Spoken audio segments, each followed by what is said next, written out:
पहली बार भारत में कोई आंदोलन हुआ जिसमें पूरी भारत की जनता एकजुट हो गई। और जनता को एकत्र करने का मतलब है जन आंदोलन मजबूत हो जाना।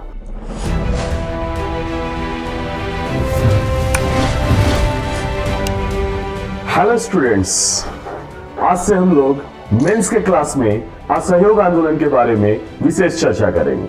तो असहयोग आंदोलन के बारे में जब चर्चा करते हैं तो जैसे ही हम लोग बात करते हैं तो सबसे पहले हम लोगों के दिमाग में यह बात आती है कि गांधी के द्वारा जो है एक सफलतम प्रयोग किया गया है। गांधी के अहिंसक आंदोलन का ये एक सफलतम प्रयोग देखा जा सकता है।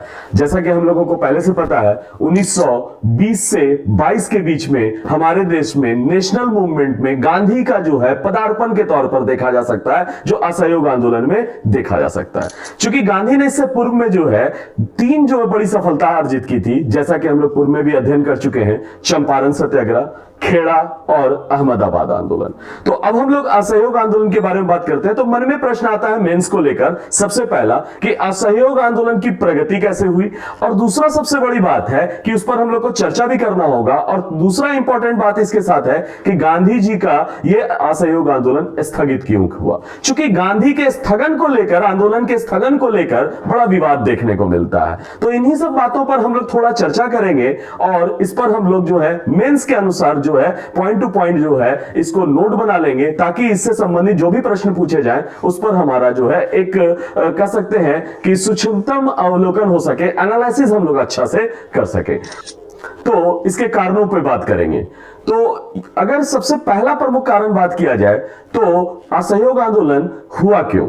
तो युद्ध काल में, जैसा कि आपको पता चल रहा होगा कि युद्ध काल में ब्रिटिश वादों का झूठा साबित होना। इसका मतलब है कि युद्ध काल में जो हम लोग ब्रिटिश वादों का झूठा बोल रहे हैं, इसका मतलब यह हुआ कि वर्ल्ड वार का जो दौर चल रहा था, और इस वर्ल्ड वार के दौर में जो है भारतीयों ने नैतिक समर्थन दिया था अंग्रेजों को। जैसा कि आपको पता भी होगा, गांधी जी ने आह्वान किया था कि इस विपत्ति के दौर में ब्रिटिश सरकार को जो है क्या होना चाहिए, नैतिक समर्थन करना चाहिए। तो स्वाभाविक है युद्ध काल में ब्रिटिश को हम लोगों ने इसलिए मदद किया ताकि युद्ध के उपरांत जो है ब्रिटिशर्स जो है वो हम लोगों को जो है कुछ अधिकार और कुछ स्वायत्ता प्रदान करेगी। दूसरा नंबर, भारतीय मुसलमानों ने भी जो है कहीं ना कहीं जो है इसी कारण से सहयोग दिया कि उनके साथ जो है कुछ ऐसा व्यवहार किया जाए ताकि जो है उनके साथ कुछ ऐसा घटना ना घटित हो, ऐसी कोई बातें नहीं हो जिसको लेकर जो है वो अंग्रेजों के विरुद्ध हो जाए। तो इसीलिए आपको जैसा कि मालूम होगा कि इस समय जो है ब्रिटिश के अगेंस्ट में तुर्की लड़ाई लड़ रहा था वर्ल्ड वार फर्स्ट में। तुर्की जो है वो युद्ध में पिछड़ रहा है, हार रहा है, मगर भारतीय मुसलमानों ने जब समर्थन दिया नैतिक तौर पर, तो उन्होंने इस बात को लेकर एक शर्त रखी थी कि अगर तुर्की की हार होती है तो तुर्की के खलीफा के साथ अपमानजनक व्यवहार नहीं होना चाहिए। मगर आपको जैसा कि पता है कि वर्ल्ड वार के बाद जो है अंग्रेजों ने जो है खास करके तुर्की को लेकर जो है धोखा दिया, और उनके जो भी कह सकते हैं विशेषकर उनके धार्मिक गुरु होते थे, खलीफा होते थे, उनको जो के साथ अपमानजनक व्यवहार किया। यह हुआ पहला सबसे बड़ा बिंदु। दूसरा इंपॉर्टेंट बात है, इस काल में हम लोग एक्सपेक्ट कर रहे थे कि आफ्टर वर्ल्ड वार 1919 का गवर्नमेंट ऑफ इंडिया एक्ट जो आएगा उसमें भारतीयों को काफी स्वायत्ता मिलेगी, मगर हुआ ऐसा कुछ नहीं। जैसा कि आप देख रहे होंगे मॉन्टेग्यू चेम्सफोर्ड सुधार, इसमें क्या हुआ कि द्वैध शासन प्रणाली को तो लागू किया गया मगर उसे सही रूप में लाया नहीं गया, इंप्लीमेंट नहीं किया गया, भारतीयों को लाभ इससे बहुत ज्यादा नहीं मिला। तो इसके बारे में भी बात कर सकते हैं। तीसरा नंबर अगर हम लोग बात करें तो जालियांवाला बाग हत्याकांड, जैसा कि आपको पता है कि रॉलेट एक्ट आया था, और रॉलेट एक्ट के कारण जो है भारतीय लोग जो है उसका विरोध कर रहे थे। चूंकि आपको पता ही होगा कि रॉलेट एक्ट में जो है किसी भी व्यक्ति को जो है देखते के साथ गिरफ्तार किया जा सकता, बिना वकील, बिना दलील के, बिना अपील के कानून बोला जाता है। इसी का विरोध हो रहा था, और इसी के विरोध को लेकर जो है आपको पता है गांधी जी को पंजाब बुलाया गया, पंजाब में मार्शल लॉ लागू है, और इन सब के कारणों के बीच में जो है एक कांग्रेस के संयोजक हैं कह सकते हैं, उनको सैफुद्दीन किचलू और डॉक्टर सतपाल को गिरफ्तार कर लिया गया, और इन्हीं के गिरफ्तारी के विरोध में जालियांवाला बाग में 13 अप्रैल 1919 को जो है क्या हो रहा था, तो आपको पता ही होगा एक सम्मेलन बुलाया गया, जो है एक तरह से सभा बुलाई गई, और इस सभा में जो है जनरल डायर ने जो है निहत्थे लोगों पर जो है गोलियां बरसा दी। तो इस तरह से कहा जा सकता है कि जालियांवाला बाग हत्याकांड तो इससे तो लोगों को द्वेलित हुआ, मगर जनरल डायर को जो है जब इंग्लैंड गए तो स्वाभाविक है उनको सम्मान मिला, मान की तलवार, यानी कह सकते हैं एक तरह से उनको लोगों ने जो है सर आंखों पे बिठा लिया अंग्रेजों ने। भारतीयों को तो गुस्सा आएगा, एक तो इतने सारे लोगों की हत्या किया और उस हत्या के आरोपी के साथ कोई ऐसा व्यवहार नहीं किया गया। तो इसलिए हम लोग बात करेंगे कि जालियांवाला बाग हत्याकांड के दोषियों को उचित जो है दंड नहीं मिलना भी एक रीजन बन रहा था, लोगों में उद्वेलन हो रहा था। इसी दौर में एक और चीज सबसे बड़ी प्रॉब्लम आई कि हमारे देश में जो है आर्थिक मंदी, रिसेशन का दौर था, चूंकि वर्ल्ड वार का दौर था और वर्ल्ड वार के दौर में आपको पता ही होगा 1914 से 18 के बीच में आर्थिक स्थिति काफी खराब हो गई थी। तो हम लोग पॉइंट कर रहे हैं, चूंकि मेंस पढ़ रहे हैं तो पॉइंट आउट करेंगे कि प्रथम विश्व युद्ध में काफी आर्थिक कठिनाइयों का सामना भारत कर रहा था और इन आर्थिक कठिनाइयों के कारण भी कह सकते हैं कि मजदूर वर्ग, दस्तकार जो है, मध्यम वर्ग है, सभी लोग जो है काफी परेशान हुआ करते थे। और सबसे बड़ी बात अगर बात किया जाए तो पूरे भारतीय लोग जो है साम्राज्यवाद के खिलाफ थे। साम्राज्यवाद कहने का मतलब है कि लोग जो है ब्रिटिश की जो है आर्थिक तौर पर अपने लाभ के लिए भारतीय क्षेत्रों पर कब्जा किया जाना, ये भारतीय लोग इसको लेकर जो है हमेशा विरोधी के तौर पर देखने को मिले। तो इस प्रकार से कहा जा सकता है कि इस काल में 1920 का जो असहयोग आंदोलन है उसके पीछे कई पृष्ठभूमि काम कर रही थी। इसके अलावा अन्य कई पृष्ठभूमियों पर भी चर्चा कर सकते हैं, मगर ये जो है पॉइंट टू पॉइंट हम लोग एकदम प्रमुख बिंदु पर बातें कर रहे हैं। यानी फिर से एक बार अगर रिपीट किया जाए तो हम लोग कह रहे हैं वर्ल्ड वार का दौर, वर्ल्ड वार के कारण जो है परिस्थिति जो है खराब उपजी हुई थी। अब ऐसी स्थिति को लेकर यहां पर जो है असहयोग आंदोलन देखा गया। अब दूसरा इंपॉर्टेंट बात अगर हम लोग बात किया जाए तो दूसरे के बारे में बात किया जाए तो इसका प्रारंभ कैसे हुआ, 1920 का असहयोग आंदोलन का प्रारंभ कैसे देखने को मिलता है। तो बच्चों इस पर ध्यान यह देना है कि 1920 में गांधी ने खिलाफत कमेटी को लेकर अंग्रेजी हुकूमत के खिलाफ एक अहिंसक आंदोलन छेड़ने का जो है आह्वान किया। अब जैसा कि आपको पता होगा कि दिल्ली में अखिल भारतीय खिलाफत कमेटी का बैठक हुआ जिसमें गांधी जी को अध्यक्षता दिया गया और गांधी जी को बोला गया कि भाई आप आंदोलन की क्या रणनीति होनी चाहिए, चूंकि तुर्की के खलीफा के साथ अपमानजनक व्यवहार हो रहा था। तो जैसा कि आपको पता है कि 23 नवंबर 1919 में दिल्ली में बैठक हुई अखिल भारतीय खिलाफत कमेटी का। इसी में निर्णय किया गया, गांधी जी को दिया गया, नेतृत्व दिया गया। अब गांधी जी का सबसे बड़ा काम क्या था? सबसे बड़ा यह काम था, चूंकि अली ब्रदर्स ने तो उनको दे दिया था, है ना, शौकत अली, मोहम्मद अली, जैसा कि आप लोगों को पता ही अली ब्रदर्स ने। तो दूसरा इंपॉर्टेंट बात है कि डॉक्टर अंसारी की अध्यक्षता में एक डेलीगेट्स को भी भेजा कि जाइए बात कीजिए अंग्रेजों से, वायसराय से बात कीजिए और इन सब से बात करने के बाद जो है एक सकारात्मक परिणाम निकलेगा ताकि ऐसा व्यवहार ना हो, भारतीयों के साथ में इस तरह का अपमानजनक व्यवहार नहीं देखने को मिले। तो इलाहाबाद में इसके बाद जो है चूंकि अंग्रेजों से कोई सकारात्मक उत्तर नहीं मिला और सकारात्मक उत्तर ना मिलने के कारण भारतीयों ने जो है एक इलाहाबाद में बैठक बुलाई जिसमें हिंदू मुसलमान दोनों को लेकर एक संयुक्त जो है एक अधिवेशन किया गया, एक तरह से बैठक किया गया। इसमें हिंदू मुसलमान दोनों शामिल। इसीलिए जब हम असहयोग आंदोलन की प्रारंभ की बात किया जाए तो हम लोग इस बात पर बातें करते हैं कि 1920 का जो है खिलाफत कमेटी ने का मामला जो है जो अंग्रेजी हुकूमत के खिलाफ अहिंसक आंदोलन छेड़ने के लिए गांधी को नेतृत्व दे दिया। जैसा कि बैठक हुआ हम लोगों को पता है, बैठक में जो है एक फैसला लिया गया कि खिलाफत के मंच से ही असहयोग आंदोलन की शुरुआत की जाएगी। हालांकि इस बात को लेकर भी गांधी का काफी विरोध होता है कि धार्मिक मुद्दे के आधार पर नेशनल मूवमेंट का आधारशिला रखना कहां तक तर्कसंगत है। गांधी का ऐसा इस पर लोग आरोप लगाते हैं। कुछ विद्वानों का मानना है कि गांधी ने यहां पर सही निर्णय नहीं लिया, मगर चूंकि गांधी जो है एक ऐसे आंदोलन को खड़ा करना चाहते हैं जैसा कि आप लोगों को पता होगा कि वो जिसमें हिंदू मुसलमान दोनों को शामिल करना चाहते हैं, भारत में एकता को दिखाना चाहते हैं। शायद यही रीजन है कि गांधी ने खिलाफत के मंच से असहयोग आंदोलन को छेड़ा। तो ये पहला पॉइंट इंपॉर्टेंट याद रख लेंगे। दूसरा हम लोग बात किया कि अब जब गांधी ने असहयोग आंदोलन का जो बैकग्राउंड बन चुका है, खिलाफत के मन से हम लोग की सरकार की नीतियों का असहयोग करेंगे, तो जैसा कि अगला पॉइंट पे हम लोग बात कर सकते हैं कि नागपुर अधिवेशन में कांग्रेस में क्या हुआ, असहयोग आंदोलन के प्रस्ताव को जो है फाइनली जो है क्या कर दिया गया, पारित कर दिया गया, स्वीकार कर लिया गया और बोला गया कि अब जल्द ही हम लोग जो है क्या कर लेंगे, हम लोग जो है स्वराज प्राप्त कर लेंगे। यानी 1 वर्ष के भीतर जो है स्वराज की प्राप्ति को लेकर बात किया गया। अब चूंकि यह आंदोलन की शुरुआत कैसे हुई, कार्यक्रम की बात किया जाए, जैसा कि हम लोग पता है जब मेंस पढ़ रहे हैं तो चूंकि फैक्ट पढ़ते हैं, पीटी पढ़ते हैं, तो बहुत सारी चीजें पॉइंट टू पॉइंट हम लोग पढ़ लेते हैं। मेंस में हमको एनालिटिकल पॉइंट्स पर फोकस करना, तो कार्यक्रम की बात अगर किया जाए तो जैसा कि हम लोगों को पता है कि उपाधि और प्रशस्ति पत्रों को लौटाने का कार्यक्रम शुरू हुआ। जो भी उपाधियां प्राप्त थी, जो जो इस तरह का जो घटनाक्रम देखने को मिलता है, वो सब यहां पर से लोग जो है लौटाने का प्रयास किया। जैसा कि पता है हम लोगों को, गांधी हो गए, जमनालाल बजाज हो गए, इस तरह के बहुत सारे लोग हैं जिन लोगों ने इस तरह का कार्य किया।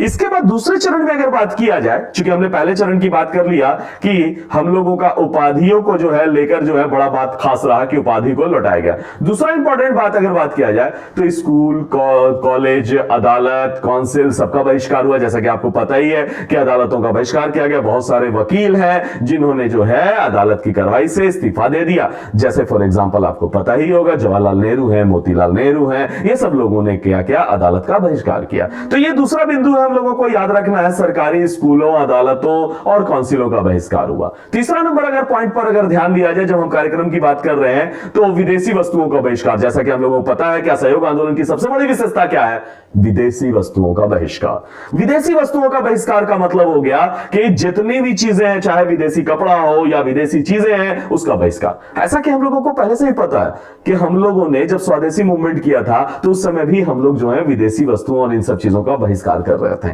तो हमारा इस दौर में भी हम लोगों ने स्वदेशी चीजों को अडॉप्ट करने की बात किया और विदेशी चीजों का हम लोगों ने बहिष्कार किया।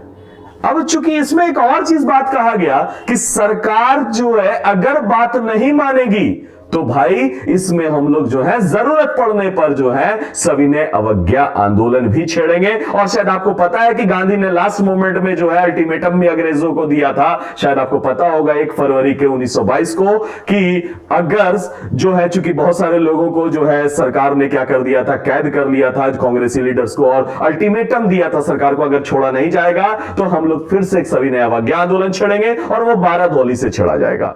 तो हम लोग सविनय अवज्ञा की बात जो है पहले से गांधी दोहराते आ रहे हैं। और इसमें मुख्य पॉइंट अगर आप ध्यान दिया जाए तो गांधी का मानना है कि कर ना अदायगी, यानी टैक्स नहीं पे करना, टैक्स ना देना, इस आंदोलन को एक बड़ा अलग आयाम देने का प्रयास किया। यानी सरकार की नीतियों का किस प्रकार से बहिष्कार किया जाए, इस पर बात होती है।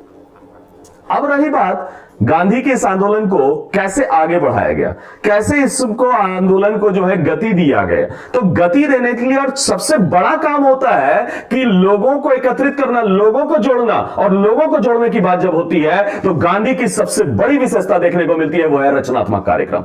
अब रचनात्मक कार्यक्रम के लिए जैसा कि पीछे हम लोग बताया कि विदेशी वस्तुओं को बहिष्कार करना है तो स्वदेशी को प्रोत्साहन देना है भाई। तो स्वदेशी को प्रोत्साहन देने के लिए जैसा कि आपको पता है कि भाई खादी है, चरखा है, इन सब चीज को प्रमोट किया गया। तो जैसा कि हम लोग देख रहे हैं स्वदेशी को प्रोत्साहन देना। क्योंकि जो लिखा हुआ है पॉइंट टू पॉइंट अगर आपके सामने दिख रहा है तो वो मेंस का सारा पॉइंट आप इसी को डिलीवर करेंगे, उसी को एनालिसिस करेंगे, उसी को लिखेंगे। क्योंकि उससे क्या होगा कि आपका जब आंसर राइटिंग होगा तो एक फॉर्मेट, एक स्ट्रक्चर पर बंधा हुआ होगा।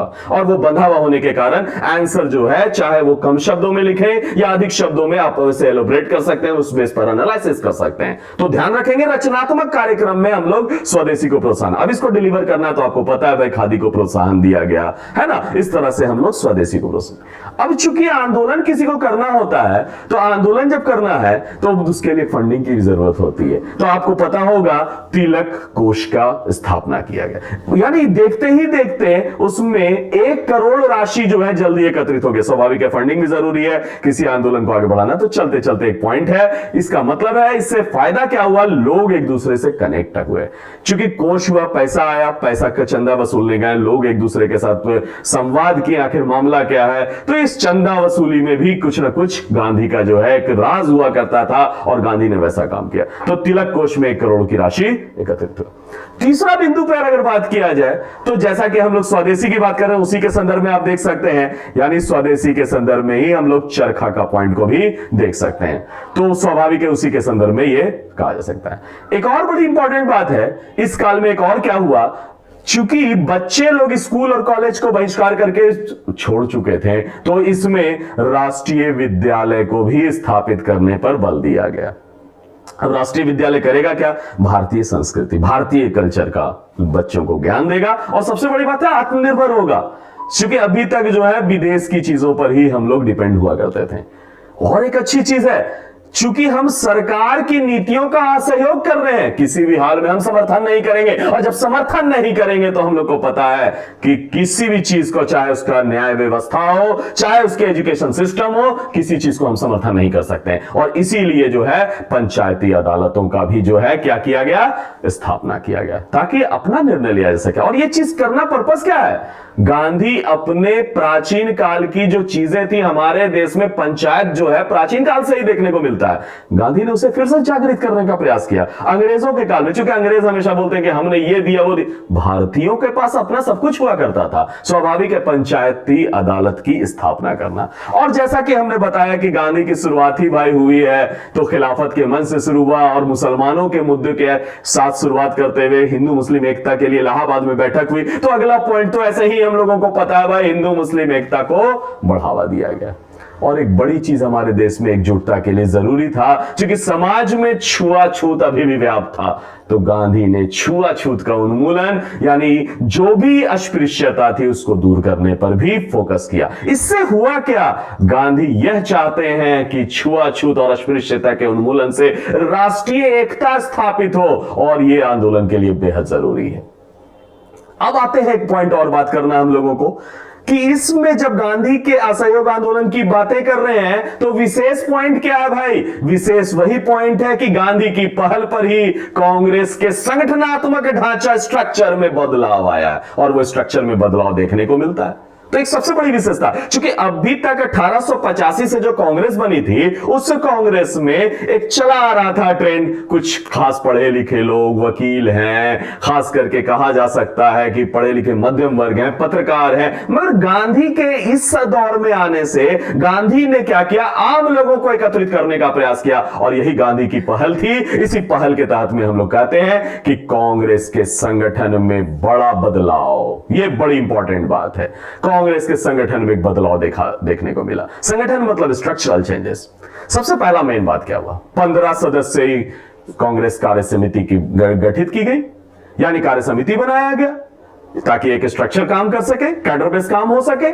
इसके अलावा इससे सबसे बड़ी खास बात है, अखिल भारतीय कमेटी बनाई गई, कई कमेटी बनी, और इस कमेटी के तहत में लोग जो है आपस में मिलकर चर्चा कर सके, विचार गोष्ठी कर सके, मुद्दे पर चर्चा हो सके। जब तक मुद्दे पे चर्चा नहीं होगी, एक राष्ट्रव्यापी देशव्यापी आंदोलन कैसे होगा? क्योंकि देशव्यापी बड़ा आंदोलन तो कुछ हुआ ही नहीं था ऐसा। क्योंकि हर आंदोलन में अब सबसे बड़ा खास बात होता है कि लोग एकत्रित कितने हुए, क्योंकि उसकी व्यापकता ही उस आंदोलन को सफल करता है, यह मैटर करता है, एक वन ऑफ द रीजन माना जाता है। तो सबसे बड़ी बात है प्रांतीय कांग्रेस समिति की बैठक, गांव मोहल्ला तालुका जिला स्तर पर भी जो है कांग्रेस समिति का गठन किया गया। और एक बड़ी खास बात की गई, जो शायद आप इंटरेस्टिंग फैक्ट जानते भी होंगे, चौनिया अभियान। दिख रहा होगा नीचे में 4 आना लिखा हुआ है, ये चौनिया अभियान। चौनिया अभियान मतलब है कोई भी व्यक्ति जो है, भारतीय व्यक्ति 25 पैसा की सदस्यता शुल्क देकर कांग्रेस का सदस्यता ग्रहण कर सकता है। इससे क्या हुआ कि देखते ही देखते कांग्रेस का स्ट्रक्चर काफी व्यापक हो गया, बढ़ गया। और यही तो आंदोलन की खासियत होती थी। इसीलिए गांधी को बोला जाता है कि जन नेता को बड़े खूबसूरती से गांधी जो है जन आंदोलन को बड़ी खूबसूरती से जो है एकत्र कर लेते थे, जनता को एकत्र कर लेते थे। और जनता को एकत्र करने का मतलब है जन आंदोलन मजबूत हो जाना, क्योंकि जनता जो है एक सकारात्मक रूप होता है, क्योंकि जनता का बड़ा भूमिका यहां पर देखने को मिलता है। अब एक बड़ी बात आती है भाई कि आंदोलन में हमने बात कर लिया कारण क्यों हुआ शुरू, खिलाफत के मंच पर से कैसे शुरू हुआ, आंदोलन की विशेषता क्या, प्रारंभ कैसे रहा, आंदोलन का कार्यक्रम क्या रहा, आंदोलन में रचनात्मकता की क्या भूमिका। अब एक बड़ा, और उसके बाद संगठनात्मक ढांचे पर भी बात किया। अब एक बड़ी बात आ जाती है, आखिर कैसे प्रगति किया, आंदोलन व्यापक कैसे बनता चला गया, बढ़ता कैसे चला गया। तो हम लोगों को इस बात पर भी ध्यान देना है, जब मेंस का नोट्स बना रहे हैं हम लोग या कोई क्वेश्चन को डील कर रहे हैं, तो इस बात को भले 2 ही 4 पॉइंट बात करें। अगर यूपीएससी है तो हमको कम शब्दों में चर्चा करना होगा, बीपीएससी में बात कर रहे हैं तो हम लोग को व्यापकता की ओर लाना होगा।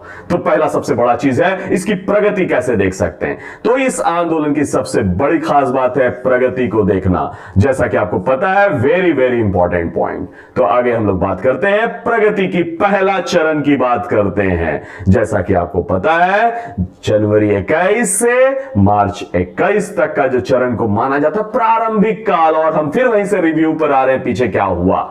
सबसे पहला पॉइंट पर अगर आप ध्यान दिए जाए तो अली ब्रदर्स के साथ जो है, यानी अली ब्रदर्स आप जान रहे, शौकत अली, फिर से एक बार रिकॉल कर ले, शौकत अली, मोहम्मद अली के साथ राष्ट्रव्यापी जनसंपर्क किया गया। अब जनसंपर्क से लोगों के बीच में कनेक्शन हुआ, जुड़ाव हुआ।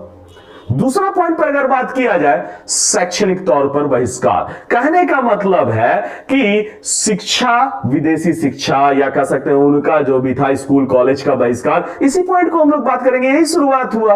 उसके बाद जो है बहुत सारे वकील, बैरिस्टर लोग हैं जो अदालतों का बहिष्कार कर रहे हैं। तो इस पॉइंट को हम लोग अपने हिसाब से डिलीवर कर सकते हैं, व्हाटएवर भी हो सकते हैं पॉइंट, आप इसको कर सकते हैं, जिसमें कुछ लोगों की बड़ी भूमिका है, मोतीलाल नेहरू हैं, सीआर दास हैं, इन लोगों का भूमिका है। इसी फेज में एक और काम हुआ, आपको जैसा कि पता है, विदेशी कपड़ा का बहिष्कार। होलिका दहन हुआ, एक तरह से कह सकते हैं विदेशी कपड़ों का। 2021 के दौर में जो है हम लोगों ने इतना विदेशी कपड़ा को जला दिया, जो बड़ा आश्चर्यजनक आंकड़ा है भाई, आपको देख रहे होंगे कि उनका जो है इंपोर्ट जो है घटकर 57 हो गया, यानी आयात जो है उनका घट गया। आयात घट गया तो उनकी आमदनी घट गई, असर पड़ गया। गांधी ऐसा मार मारते थे, अंग्रेज जो है उफ उफ करते होंगे, लगता होगा ऐसा, क्योंकि गांधी ने ऐसे ऐसे चीजों को हथियार बनाया जो पूरे आंदोलन में कहीं और किसी ने वैसा नहीं देखने को मिलता है। चूंकि वो इनडायरेक्ट ऐसा सा पॉइंट पकड़ते थे जो कोई एक्सपेक्ट नहीं कर सकता कि क्या क्या हो सकता। अब चूंकि स्वदेशी अपनाया और विदेशी चीज को बहिष्कार हुआ, तो पक्का है कि इससे हुआ क्या, दिख ही रहा, आयात घट गया, इंपोर्ट घट गया, यानी आमदनी घट गई। इसके अलावा बहुत सारे जो है ताड़ी और मदिरा की दुकानों पर धरना प्रदर्शन, यानी शराबबंदी। लोगों को एक नैतिक तौर पर कहा जा सकता है कि लोगों को नैतिक तौर पर भी जोड़ने का प्रयास किया, लोगों को एकत्र करने का प्रयास किया, और जो हमारे समाज में बुराइयां थी उस बुराई को भी दूर किया। यह पहला चरण की सबसे बड़ी विशेषता है। दूसरे चरण में आते हैं बात, जैसा कि आपको दिख रहा होगा, अप्रैल 21 से जुलाई 21 की बात कर रहे हैं। सबसे पहले फंडिंग, अभी जस्ट हम लोग बात कर रहे थे, फंडिंग की बात कर रहे थे, तिलक स्वराज फंड 1 करोड़ रुपया देखते के देखते ही साथ। इससे क्या हो गया, लोग जुड़े, और तो और सदस्यता अभियान भी बढ़ गई, और लोग जो है व्यापक तौर पर कई सदस्य बन गए। चरखा, स्वाभाविक है, चरखा काफी हो गया, चरखा बहुत सारा आ गया, और लोगों को जिनके पास नहीं था उनको दिया गया, आत्मनिर्भर बनाया गया भाई, पब्लिक को आत्मनिर्भर। क्योंकि जो रोजगार पेशा छोड़ के आए थे, जो आंदोलन कर रहे थे, उनको चरखा भी दिया गया। पैसा की बहुत जरूरत होती है आंदोलन में, एक आंदोलन को बड़ा फंडिंग की जरूरत थी, और यह तिलक स्वराज फंड से पूरा हुआ। इसका मतलब है कि इसके माध्यम से खादी और चरखे का खूब प्रचार हुआ। कह सकते हैं खादी तो अब राष्ट्रीय पोशाक बन गया भाई, सब लोग खादी का प्रयोग करने लगे। तीसरे चरण की बात किया जाए, जुलाई से नवंबर 21, सबसे बड़ी बात है जेल भरो अभियान चला। हालांकि अंग्रेजों का आपको पता है, लॉर्ड रीडिंग साहब आए हुए थे, और लॉर्ड रीडिंग वाइसराय जो है उन्होंने बड़े लोगों को कुचलने का प्रयास किया, आंदोलन को जो है दबाने का प्रयास किया, मगर भारतीयों ने भी जेल भरो अभियान चलाया। इसी क्रम में आपको दिख रहा होगा, प्रिंस ऑफ वेल्स का भी हम लोगों ने आगमन का विरोध किया। अब कोई दो राय नहीं है, पहले जैसे हुआ था भाई कि कोई आने वाले विदेश से तो उनका स्वागत करें कि ना करें, ऐसा कुछ पहले चलता था। अब इस दौर में सबका स्टैंड क्लियर है, सब एक लाइन पर है भाई, सब एक दिशा में काम कर रहे हैं कि भाई प्रिंस ऑफ वेल्स का अगर विरोध करना है तो करना है। इस आंदोलन में एक और बड़ा खास बात रहा, यह आंदोलन व्यापक इतना हुआ, यानी जो आपका जो पॉइंट आपका अवध में किसान आंदोलन ने जोर पकड़ा, इसका मतलब है यह आंदोलन की व्यापकता को बता रहा है, यानी फैलाव कितना हुआ। तो सबसे पहला अवध में किसानों ने आंदोलन, केरल में आपको पता है खिलाफत नेताओं का संघर्ष, हालांकि यहां पर आपको पता है केरल में मोपला विद्रोह, 1921 के दौर में असम में चाय बागान के जो मजदूर हैं उन्होंने हड़ताल किया। आंध्र प्रदेश में, आंध्र के क्षेत्र में वन कानून के खिलाफ आंदोलन हो रहा है। यानी तमाम स्थानीय आंदोलन को जन्म दिया। आप चाहे तो इसमें और भी पॉइंट्स को डाल सकते हैं, और भी पॉइंट्स का आपका इसमें उल्लेख कर सकते हैं, जिससे यह पता चले कि यह आंदोलन काफी व्यापक है। हम चूंकि इस मॉडल पे कुछ ही पॉइंट्स पर इसलिए चर्चा कर रहे हैं कि अगर हमको कम शब्द में, जैसा कि यूपीएससी में प्रश्न पूछे जाते हैं, उसमें अगर हमको लिखना है तो हमको पॉइंट टू पॉइंट बात करेंगे, इसलिए इस पर ध्यान देना है। चौथा चरण नवंबर 21 से फरवरी 22 अंतिम चरण है। जैसा कि आपको पता है, गांधी को छोड़कर सभी नेता लगभग जो है यहां पर गिरफ्तार हो गए। गांधी ने वायसराय को पत्र लिखा कि अगर इनको नहीं छोड़ा जाएगा, 1 फरवरी, जैसा कि हम शुरुआत में ही अपने इस टॉपिक के बातें किया था कि 1 फरवरी 1922 को गांधी ने अंग्रेजों को अल्टीमेटम दे दिया भाई, कि अगर अंग्रेज जो है वो भारतीय नेताओं को अगर छोड़ेंगे नहीं तो हम लोग राष्ट्रव्यापी या देशव्यापी एक आंदोलन करेंगे। बड़ी खास बात है, आंदोलन की बात करते हैं। बारदोली में सविनय अवज्ञा आंदोलन करेंगे, और उन्होंने तो एक रोड मैप भी बना लिया था, मगर अचानक एक घटना घट गई। जैसा कि आप लोग को पता है, 5 फरवरी 1922 को चौरी चौरा कांड। अब ये चौरी चौरा का कांड जो हुआ आपको पता ही है, यूपी में हुआ। और यहां पर क्या हो गया कि पुलिस को जो है उन लोगों को एक कमरे में बंद करके जला दिया गया। स्वाभाविक है, इससे हुआ क्या, हिंसा हो गई। सबसे बड़ी बात, चौथा ये जो पॉइंट है, हिंसक हो गई। और गांधी चूंकि अहिंसक आंदोलन को ही जन्म दिए थे और उन्होंने अहिंसक आंदोलन को ही बढ़ाने का निर्णय लिए हुए थे, उन्होंने ये शर्त तो हमेशा से रखा था, पहले भी हम लोग बात कर चुके हैं। तो ये हिंसक हो गई। गांधी इसी कारण से आंदोलन को वापस लेने के लिए प्रेरित हुए। खैर, हम लोग फिर से बात करेंगे चौरी चौरा कांड में, चूंकि वही 5 फरवरी को घटना हुई और 12 फरवरी को आंदोलन वापस ले लिया गया। अब आते हैं इस आंदोलन की उपलब्धि। चूंकि जब भी एनालिसिस करेंगे भाई, उपलब्धि तो देखना है। पहली बार भारत में कोई आंदोलन हुआ जिसमें पूरी भारत की जनता एकजुट हो गई। फर्स्ट टाइम वर्ड लिखा हुआ है, इसलिए वेरी वेरी इंपॉर्टेंट बच्चों, ध्यान रखना है आंसर राइटिंग में हमेशा।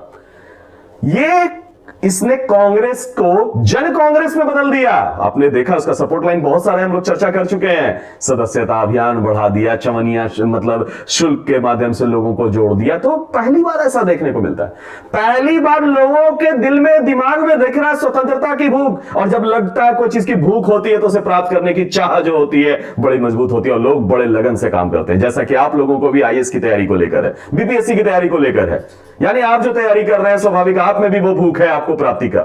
स्वाभाविक है, वही भूख यहां पर देश के दीवानों के साथ में है। वो भारत में स्वतंत्रता चाहते हैं, स्वतंत्रता की भूख। ये एक नया तरह का पॉलिटिक्स था अपने आप में। गांधी के आने से ये नवीन पॉलिटिक्स देखने को मिलता है। स्वाभाविक है, ये बड़ी खास बात है, उपलब्धि है। चौथा बात, अगर बात किया जाए सरकार की खुली विरोध में, जनता में आत्मविश्वास आ गया कि हम लोग ऐसा कर सकते हैं। ये पहली बार है, ये भी आत्मविश्वास, आत्माभिमान, ये चीज हालांकि 1905 के आंदोलन में भी दिखता है हम लोगों, मगर वो बंगाल के क्षेत्र में और कुछ क्षेत्रों पर ही सिमट के रह गया, पूरे भारत में नहीं फैला। मगर पहली बार पूरे अखिल भारतीय स्तर पर देखने को मिला। और हिंदू मुस्लिम यानी खिलाफत के मन से शुरू करना, हालांकि कुछ लोग आलोचना करते हैं, मगर भाईचारगी की भावना तो गांधी ने बढ़ा दिया। तो एक विशेषता है भाई, बड़ी खास उपलब्धि है, इस पर तो क्यों नहीं हम चर्चा करेंगे। और जैसा कि आंदोलन वापस लिए जाने की बात करते हैं, इसको लेकर बड़ा विरोध है। जैसा अभी हमने बताया कि 12 फरवरी को जो है आंदोलन वापस ले लिया गया, वही बारदोली से आपको पता ही होगा, और रीजन था चौरी चौरा कांड। अब गांधी की आलोचना की जाती है। कुछ लोग बोलते हैं गांधी ने जो है बुर्जुआई मानसिकता को लेकर परिचय दिया, बुर्जुआई मानसिकता की देन है, और बुर्जुआई मानसिकता के कारण जो है आंदोलन जो है वापस ले लिया। चूंकि लग रहा था बिजनेस ग्रुप लोगों का जो है बड़ा लॉस हो रहा था, भारत में व्यापार गिर रहा था, बिजनेस खराब हो रहा था, और भी बहुत सारे लोग आरोप लगाते हैं, तरह तरह के आरोप लगाते हैं। भाई एक बात हमेशा याद रखिएगा, असहयोग आंदोलन को वापस लेने के पीछे रीजन सबसे बड़ा है कि भाई हिंसा हो जाना, और गांधी हिंसा का समर्थन कभी नहीं करते हैं। उन्होंने किसी भी आंदोलन में किसी भी मुद्दे पर जो है हिंसा का समर्थन नहीं किया। स्वाभाविक अगर हिंसा होती तो एक जगह भले हिंसा हुई, मगर उसका जो है असर जो है, उसका प्रभाव जो है व्यापक तौर पर देखने को मिलता। अंग्रेजों को मौका मिल जाता भारतीयों को कुचलने के लिए, स्वाभाविक है वो निशंस तौर पर मजबूती से जो है भारतीयों को कुचलते। और भारत के जो आम लोग हैं, जिनके पास ना कोई आर्म्स है ना कुछ है, बल्कि अहिंसक आंदोलन कर रहे हैं, तो उनका मनोबल टूटता अगर काफी ज्यादा इस प्रकार का घटना होता तो। दूसरा एक पॉइंट और हम लोग यहां पर बातें उठा सकते हैं, एक इस बात को भी चर्चा कर सकते हैं कि कोई भी आंदोलन निरंतर नहीं चलाई जा सकती है, वो भी जन आंदोलन है। क्योंकि जनता जब आती है तो स्वाभाविक है सब कुछ छोड़कर आती है। ठीक है, वो तो सह लेंगे आंदोलन के लिए, मजबूती से उसका प्रयास कर लेंगे, प्रयोग कर लेंगे, मगर उनके घर के बड़े बुजुर्ग बच्चे हैं, उनके लिए कौन जुटाएगा, उनके आर्थिक संसाधनों का कौन देखेगा। स्वाभाविक उनकी एक कमजोरी रह जाती है। और आंदोलन एक लंबे समय तक से चल रहा था, जैसा कि आपको पता है, शुरुआत हुआ अगस्त महीना 1920 से, और हम लोग अब बात कर रहे हैं फरवरी 1922 में। इतना समय बीत चुका है, आंदोलन की ऊर्जा कहीं डाउनफॉल तो नहीं हो रही है, इसीलिए तो ऐसा नहीं घटना हो गया चौरी चौरा कांड। तो गांधी इन्हीं सब बातों के कारण कि लगा कि अब कहीं आंदोलन का मनोबल तो नहीं टूट रहा है, और निरंतर आंदोलन चलने का, स्वाभाविक सी बात है, निरंतर आंदोलन चला जाए या चलता रहे ऐसा तो हो नहीं सकता है, उसकी अपनी एक सीमा होती है, एक लिमिटेशन होता है, उसको तो कहीं ना कहीं पर विराम होना है। तो गांधी ने, चूंकि इस घटना ने क्या कर दिया, एक आगाज दे दिया, एक विजन दे दिया कि कहीं कुछ अब ऐसा ना हो कि उल्टा ना हो जाए भारतीयों के लिए स्थिति। हालांकि आलोचना के पात्र बने गांधी को लोग आलोचना करते हैं। अब आलोचना होना तो स्वाभाविक है भाई, कोई भी आंदोलन होगा तो उसका पॉजिटिव निगेटिव लोग निकालेंगे, मगर ऐसा भी कह देना कि गांधी ने पूर्ण तौर पर आंदोलन खत्म कर दिया, यह भी तर्कसंगत नहीं है। चूंकि गांधी ने बारदौली से ही आह्वान किया कि मैं आंदोलन तो स्थगित कर रहा हूं, मगर रचनात्मक कार्यक्रम और सदस्यता अभियान तो निरंतर जारी रहेगा। और यही कारण है गांधी ने इनमें जोड़ के लोगों को बनाए रखा, और यही कारण है जब नमक सत्याग्रह हुआ तो पहले से लोग जो है एकजुट जुटे हुए दिखे। गांधी का यह आंदोलन आह्वान, एक बार आह्वान करने पर पूरी व्यापक जनता फिर से खड़ी हो गई और फिर से एक बड़े आंदोलन को जन्म दे दिया। तो ऐसे हम लोग देख सकते हैं, इस तरह से मेंस का हम लोग चर्चा कर सकते हैं। तो उम्मीद करते हैं कि आज का क्लास आप समझ गए होंगे। अगले क्लास में और भी इंटरेस्टिंग फैक्ट्स पर हम लोग चर्चा करेंगे, जिसमें हम लोग जो है कुछ स्वराज पार्टीज के बारे में, कुछ हम लोग सविनय अवज्ञा और गांधी के और विशेषताओं को देखने का प्रयास करेंगे। धन्यवाद।